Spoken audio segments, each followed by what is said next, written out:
Lock down پر عمل درآمد کروانے کے لیے اسسٹنٹ کمشنر مس مرحبا نعمت کا دبنگ ایکشن۔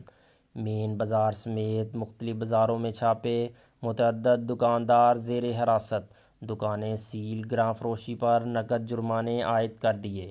اسسٹنٹ کمشنر پیرمحل مس مرحبا نعمت نے ایس ایچ او چوہدری فریاد چیمہ، چیف آفیسر انوار احمد، نائب تحصیلدار خالق داد، شیخ احسان یوسف، سب انجینئر طاہر مجید، سجاد پٹواری اور دیگر عملہ municipal committee, revenue staff, police, elite force کے ہمراہ مین بازار میں کریک ڈاؤن کرتے ہوئے لاک ڈاؤن کی خلاف ورزی پر متعدد دکانداروں کو حراست میں لے کر سیل کر دیا۔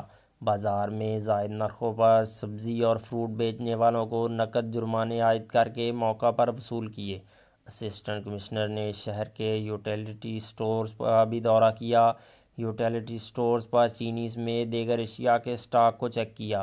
چینی کی عدم دستیابی پر سخت برہمی کا اظہار کرتے ہوئے اشیاء کی وافر مقدار میں فراہمی کو یقینی بنانے کی ہدایات دی۔ یہ ہم نے کرونا وائرس کے حوالے سے جو لاک ڈاؤن ہوا ہوا ہے اس کی خلاف ورزی کرنے والوں کے ان کو یہ میسج دیا ہے آج کہ آپ سے سختی سے نپٹا جائے گا اور یہ کسی قسم کی وائلیشن بالکل برداشت نہیں ہوگی۔ آپ لوگوں کی زندگیوں کے ساتھ کھیل رہے ہیں، اسٹورز اوپن کر کے رش کر رہے ہیں، آپ کے ساتھ جو ہے سختی سے نپٹا جائے گا اور کسی قسم کی کوئی رعایت نہیں برتی جائے گی۔